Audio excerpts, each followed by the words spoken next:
Log in करा मुंबईतक.in वर. बेळगाव महानगरपालिकेमध्ये भारतीय जनता पक्षानं 58 पैकी 35 जागा जिंकत निर्विवाद विजय मिळवला आहे.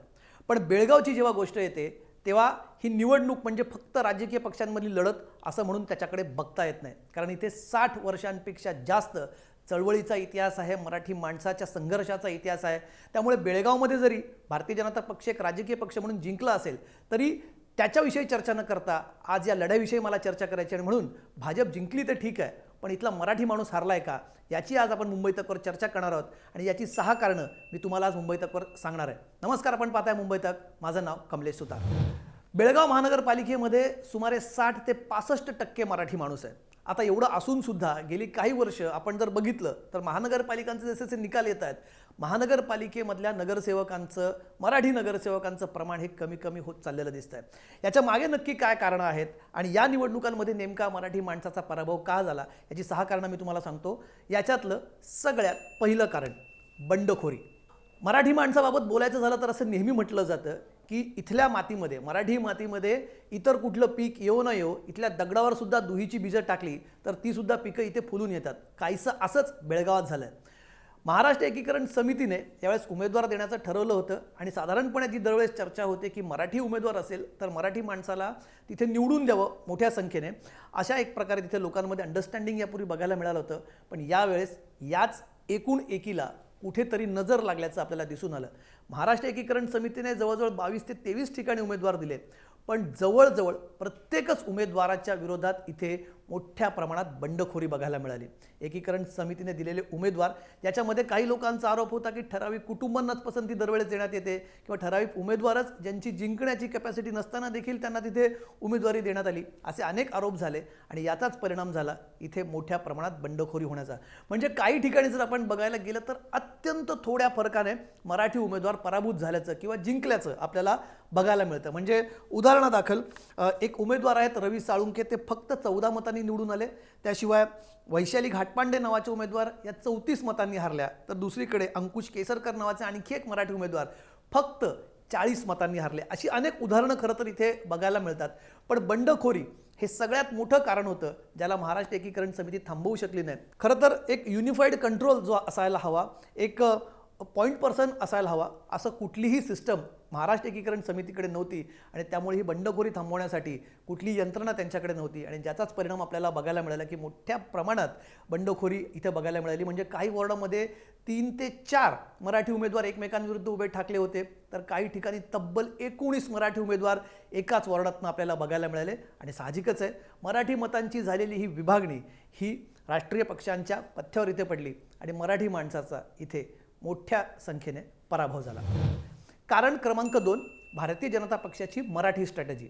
आता आपण सुरुवातीला जरी म्हटलं असलं की राष्ट्रीय पक्षांविरुद्ध एक स्थानिक संघटना अशी निवडणुकीचं आपण खरं तर विश्लेषण करू शकत नाही, पण भारतीय जनता पक्षाने जी स्ट्रॅटेजी आखली होती ती खरं तर भारतीय जनता पक्षाला यश देऊन गेली. याचं सगळ्यात महत्त्वाचं कारण म्हणजे भारतीय जनता पक्षानं मोठ्या प्रमाणामध्ये मराठी उमेदवारांचं इथे सिलेक्शन केलं. मराठी माणसांना मोठ्या प्रमाणात उमेदवारी दिली.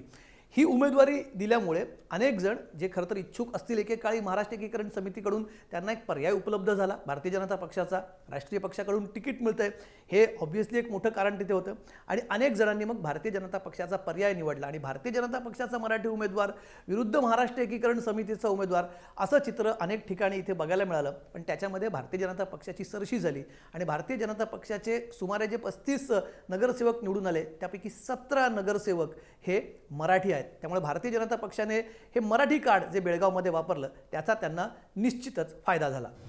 कारण क्रमांक 3, मराठी हिंदुत्व नॅरेटिव्ह. आता हा मुद्दा बेळगावमध्ये गेली अनेक वर्ष चर्चेत राहिला आहे. खरं तर कसं आहे, बेळगावमधला मराठी टक्का हा जेव्हा स्थानिक पातळीवरती मतदान करतो, जेव्हा स्थानिक निवडणुकांचा प्रश्न येतो, तेव्हा तो मराठीच्या मुद्द्यावरती नेहमी एकजूट असलेला आपल्याला बघायला मिळतो. मराठीच्या मुद्द्यासाठी तर अनेकांनी इथे प्राण देखील दिलेले आहेत. रस्त्यावरती उतरतो. 1 नोव्हेंबरला जेव्हा काळा दिवस होतो तेव्हा देखील इथला मराठी माणूस हिरिरीने रस्त्यावरती उतरतो. पण राष्ट्रीय स्वरूपाची जेव्हा निवडणूक असते, जेव्हा राष्ट्रीय मुद्दा असतो, तेव्हा इथला मतदार बऱ्याच अंशी हिंदू म्हणून मतदान करत असतो. गेली काही वर्ष ज्या पद्धतीने भारतीय जनता पक्षाच्या एका वेगळ्या हिंदुत्वाचं आकर्षण इथल्या तरुण पिढीला लागलं आहे, त्या आकर्षणामुळे अनेक मराठी तरुण आता नजीकच्या याच मुद्द्यामध्ये या निवडणुकांमध्ये कुठेतरी हिंदुत्वाच्या मुद्द्याकडे आकर्षित झालेले दिसतात. त्यामुळे मराठी अस्मितेच्या मुद्द्यापेक्षा हिंदुत्वाच्या मुद्द्याला जास्त प्राधान्य देताना हा इथला तरुण वर्ग दिसतोय. म्हणजे पूर्वी असं व्हायचं की बेळगावात जेव्हा निवडणुका व्हायच्या आणि जेव्हा मुस्लिम उमेदवार समोर असेल तेव्हा बहुतांशी हिंदू तिथे मराठी उमेदवाराला देखील मतदान करताना आपल्याला बघायला मिळायचं आणि वायसी वर्सा असं दुसरीकडे बघायला मिळायचं. पण हिंदू मराठी किंवा मराठी हिंदू कसंही त्याला बघा, हा नॅरेटिव्ह तिथे बघायला मिळत होता. पण भारतीय जनता पक्षाची ज्या प्रकारे गेल्या काही वर्षांमध्ये ते वाढ झाली आहे त्याच्यानंतर हाच मराठी मतदार कुठेतरी हिंदुत्वाकडे जास्त आकर्षित झाला आणि तो बॅलन्स कुठेतरी टिल्ट भारतीय जनता पक्षाच्या फेवरमध्ये झाला. आणि म्हणून हा जो हिंदुत्व आणि मराठीमधला नॅरेटिव्ह याच्यामधली जी एक पुसट रेषा आहे त्याच्यामध्ये कुठेतरी मराठी मतदार इथला कन्फ्यूज झाला आणि तो भारतीय जनता पक्षाचा पर्याय जास्त सक्षम पर्याय म्हणून निवडू लागला. आणि इथे देखील या नॅरेटिव्हचा महाराष्ट्र एकीकरण समितीला आणि पर्यायाने इथल्या मराठी माणसाला मोठा फटका बसला. आता आपण जी 3 कारणं बघितली ती खरं तर राजकीय स्वरूपाची कारणं होती. आता थोडीशी मला टेक्निकल स्वरूपाच्या कारणांकडे जायचं आहे. ही कारणं कुठली आहेत ज्याच्यामुळे खरं तर आपण म्हणतोय की इथे मराठी माणसाचा पराभव झाला. सगळ्यात महत्त्वाचं चौथं कारण वॉर्ड रचना. बेळगावच्या महापालिका निवडणुकांच्या आधी इथे मोठ्या प्रमाणात वॉर्डांची फेररचना करण्यात आली आणि ज्याच्यावरती खरं तर मोठ्या प्रमाणात इथल्या मराठी माणसानं आक्षेप घेतला.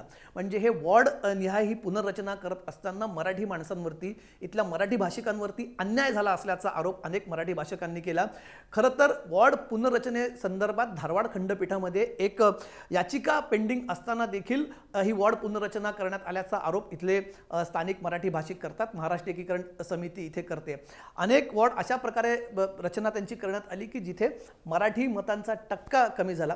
काही ठिकाणी तर 10,000 नावं एकत्रित कमी झाल्याचा आरोप देखील इथल्या महाराष्ट्र एकीकरण समितीच्या कार्यकर्त्यांनी केला आणि याच्यामध्ये बहुसंख्य मराठी भाषिक मतदार होते. त्यामुळे देखील या वॉर्ड पुनर्रचनेचा फटका कुठेतरी मराठी मतदारांना मराठी भाषकांना पडला आणि त्याचाच परिणाम आपल्याला निवडणुकांच्या निकालामध्ये बघायला मिळतोय. कारण क्रमांक 5 भारतीय जनता पक्षाला झालेला सत्तेचा आणि यंत्रणेचा फायदा. आता भारतीय जनता पक्षाची कर्नाटकमध्ये सत्ता आहे. कर्नाटक राज्यामध्ये भारतीय जनता पक्ष सत्तेत आहे. शिवाय केंद्रात तर भाजपची सत्ता आहेच. भारतीय जनता पक्षाचे 4 खासदार बेळगाव जिल्ह्यात आहेत. म्हणजे 3 लोकसभेचे खासदार, 1 राज्यसभेचे खासदार भारतीय जनता पक्षाचे बेळगावात आहेत. त्यांचं काम तिथे सुरू असतं. पक्षवाढीचं काम सुरू असतं. बेळगाव जिल्ह्यातल्या 18 पैकी 13 आमदार हे भारतीय जनता पक्षाचे. शिवाय 1 विधान परिषदेवरचा आमदार भारतीय जनता पक्षाचा आहे. त्यामुळे इतकी यंत्रणा सोबत असताना आणि विशेष करून कोविड काळात ही निवडणूक होत होती. त्यामुळे प्रचंड मोठ्या प्रमाणात निवडणुकांच्या प्रचारावरती निर्बंध लावण्यात आले होते. असा प्रचार करत असताना जे काडर लागतं, जी मोठी यंत्रणा लागते पक्षाकडे, ती भारतीय जनता पक्षाकडे होती. आणि एक पक्ष, लक्षात घ्या ही गोष्ट, भारतीय जनता पक्ष एक राष्ट्रीय पक्ष म्हणून निवडणुकीत च्या रिंगणात उतरला होता. तर दुसरीकडे महाराष्ट्र एकीकरण समिती ही फक्त एका कारणाने, एका कॉजसाठी लढणारी संघटना म्हणून इथे निवडणूक लढत होती. अर्थातच या दोन्ही संघटनांमध्ये एक पक्ष संघटना, राष्ट्रीय स्तरावरची पक्ष संघटना, सत्तेतली पक्ष संघटना आणि एक बेळगाव जिल्ह्यापुरती बेळगाव धारवाड हा जो निपाणी हा जो भाग आहे, जी नेहमी मागणी केली जाते, बेळगाव कारवार धारवाड निपाणीसह संयुक्त महाराष्ट्र, या तिथल्या भागांमध्ये काम करणारी एक संघटना आहे. त्यांची ताकद, त्यांच्याकडे असणारी यंत्रणा, याच्यामधला हा याच्यामध्ये खूप मोठी तफावत होती. आणि या तफावतीचा कुठेतरी फटका इथे महाराष्ट्र एकीकरण समितीला बसला आणि त्यामुळेच तिथे यावेळेस मराठी नगरसेवक कमी प्रमाणात निवडून आले. शेवटचा आणि 6वा मुद्दा, रसद. सैन्य पोटावर चालतं, सैन्य रसदीवरती चालतं असं म्हटलं जातं. पण निवडणुकांची जी रसद असते त्याच्यासाठी तुम्हाला यंत्रणा लागते, ज्याचा उल्लेख मी खरं तर आधीच्या याच्यात केला. पण महाराष्ट्र एकीकरण समिती फक्त स्वतःच्या बळावरती इथे प्रचारामध्ये उतरू शकत नव्हती. यापूर्वी जेव्हा मोठ्या मोठ्या निवडणुका व्हायच्या, महानगरपालिका निवडणुकांच्या व्यतिरिक्त, तेव्हा महाराष्ट्रातनं अनेक नेते तिकडे प्रचाराला जायचे. आपण बघितलं की शिवसेनेचे नेते, राष्ट्रवादी काँग्रेस पक्षाचे नेते, शेतकरी कामगार पक्षाचे नेते, काही कम्युनिस्ट नेत्यांचं सुद्धा तिथे समर्थन त्या चळवळीला यापूर्वी राहिलेलं आहे. तिथे जाऊन त्यांनी प्रचार केला आहे, मराठी माणसासाठी उघड भूमिका घेतली आणि सगळ्या पक्षांनी एकत्रित राहून बेळगावमध्ये मराठी माणसाच्या पाठीशी उभं राहायला पाहिजे अशी भूमिका होती. पण नेमकी या निवडणुकांमध्ये मराठी नेत्यांची एकी दिसली नाही. म्हणजे एप्रिल 2021 मध्ये नुकत्याच पोटनिवडणूक झाली बेळगावची. त्या पोटनिवडणुकीमध्ये महाराष्ट्र एकीकरण समितीने उमेदवार दिले होते, अत्यंत तरुण उमेदवार होते. शुभम शेळके यांना शिवसेनेने तिथे पाठिंबा दिला होता आणि शुभम शेळकेंनी जवळजवळ 1,17,000 मतं घेतली होती आणि भारतीय जनता पक्षाला अक्षरशः तिथे घाम फोडला होता. पण तीच एकी मात्र यावेळेस आपल्याला इथे बघायला मिळाली. ती रसद त्यांना मिळाली नाही. मोठे नेते प्रचाराला जाऊ शकले नाही. म्हणजे भारतीय जनता पक्षाकडे प्रचाराची मोठी यंत्रणा होती, पण तीच यंत्रणा महाराष्ट्र एकीकरण समितीकडे नव्हती. एकीकडे अशी यंत्रणेचा अभाव, दुसरीकडे ज्याचा मी सदोष वॉर्ड रचनेचा उल्लेख केला त्याचे होत असणारे आरोप, आणि तिसरीकडे या सगळ्या गोष्टी तांत्रिकरण, यामुळे ही सगळी कारणं एकत्रित बघितली तर कुठेतरी याचा फटका इथल्या मराठी माणसाला बसला आणि म्हणून मराठी माणसाचा इथे पराभव झाला असं आम्ही इथे म्हणतोय. जरा नजर आपण टाकली कशा प्रकारे इथला मराठी टक्का कमी होत गेला आहे, तर साधारणपणे 2001 साली 58 पैकी 38 नगरसेवक हे मराठी होते. पुढे 2007ला निवडणुका झाल्या, मधल्या काळात बरखास्त करण्यात आली होती बेळगाव महानगरपालिका. तेव्हा वॉर्ड पुनर्रचना करून पुन्हा 58 पैकी 31 मराठी नगरसेवक निवडून आले. आकडा कमी झाला. पुन्हा 2013मध्ये 58 पैकी 34 नगरसेवक जे आहेत ते मराठी होते. पुन्हा हा आकडा थोडासा वाढला. 2019ला खरं तर कार्यकाळ संपला आणि त्यानंतर प्रशासक नेमण्यात आला बेळगाव महानगरपालिकेवरती. आणि 2021मध्ये आपण बघतोय की 58 पैकी 22 मराठी नगरसेवक इथे निवडून आलेत. त्यापैकी भाजपचे 15, काँग्रेसचा 1, एकीकरण समितीचे 4 आणि अपक्ष 2 असा हा मराठी टक्का इथे बघायला मिळतोय. बेळगावमध्ये एकेकाळी इतका दरारा मराठी माणसाचा होता, त्याच दराऱ्याच्या जोरावरती आपण महाराष्ट्रासाठी, संयुक्त महाराष्ट्रासाठी हा लढा बघितला आहे. पण गेले अनेक दिवस ज्या प्रकारे इथला मराठी टक्का कमी होत चालला आहे, 2004 नंतर विशेष करून जेव्हा महाराष्ट्र सरकार सुप्रीम कोर्टात गेलं, सुप्रीम कोर्टात जेव्हापासून ही सुनावणी सुरू झाली आहे त्याच्यानंतर असा नेहमी आरोप केला जातो आहे की इथे ज्या प्रकारे बेळगावचं कानडीकरण सुरू झालं आहे, बेळगावमध्ये विधानसभा उभी करण्यात आली, विधानसौधा ज्याला म्हटलं जातं, तिथे त्यांचं शीतकालीन सत्र, त्यांचं हिवाळी अधिवेशन तिथे घेतलं जातं. त्यानंतर मोठ्या प्रमाणात कानडीकरण बेळगावचं सुरू आहे. ज्या प्रकारे इंट्रा स्टेट मायग्रेशन सुरू आहे बेळगावच्या आसपासच्या जिल्ह्यांमधून किंवा कर्नाटकमधल्या इतर जिल्ह्यातून, जे बेळगावमध्ये होणारं मायग्रेशन आहे, जे स्थलांतरित होणारे लोक आहेत, त्याच्यामुळे इथला कानडी टक्का वाढतोय आणि कुठेतरी थेट याचा परिणाम मराठी टक्क्यावर देखील होतोय. बेळगाव महानगरपालिकेमध्ये खरं तर ही परिस्थिती आता आहे, ही खरंच एक प्रकारे चिंतेची बाब आहे मराठी माणसासाठी, ज्याने यापूर्वी या आंदोलनाला पाठिंबा दिला आहे. बेळगाव, कारवार, निपाणी, धारवाडसह संयुक्त महाराष्ट्र झालाच पाहिजे या मागणीसाठी ज्या अनेक हुतात्म्यांनी आपले प्राण दिलेत, आपलं रक्त सांडलंय, त्यांच्यासाठी मात्र आजचे निकाल थोडेसे चिंतेत टाकणार आहेत. येणाऱ्या काळात काय होईल बेळगावमध्ये, यासाठी जर अपेक्षित निकाल बघायचे असतील तर पुन्हा एकदा मराठी माणसाला आपली वज्रमूठ आवळावी लागेल तिथे आणि ही एकी दाखवावी लागेल. इथे पक्षीय राजकारण बाजूला ठेवून, कुठल्या राजकीय पक्षाचं समर्थन न करता मराठी माणूस म्हणून तिथे जर एकत्रित पुढे मराठी माणूस एकत्रित लढला तर कदाचित ही एकी पुन्हा बघायला मिळेल आणि बेळगावमधला मराठी आवाज पुन्हा एकदा बुलंद आपल्याला बघायला मिळेल. आपल्याला हा व्हिडिओ कसा वाटला आम्हाला नक्की कळवा. आपल्या कमेंट्स आम्हाला कमेंट बॉक्समध्ये कळवा. हा व्हिडिओ जर तुम्ही यूट्यूबवरती बघत असाल तर यूट्यूबवर आम्हाला लाईक, शेअर आणि सबस्क्राईब करा. ट्विटर आणि फेसबुकवरती आम्हाला फॉलो करा. शिवाय ताज्या बातम्यांसाठी आणि अपडेटसाठी लॉग इन करा मुंबईतक.in वर. धन्यवाद. लॉग इन करा मुंबईतक.in वर.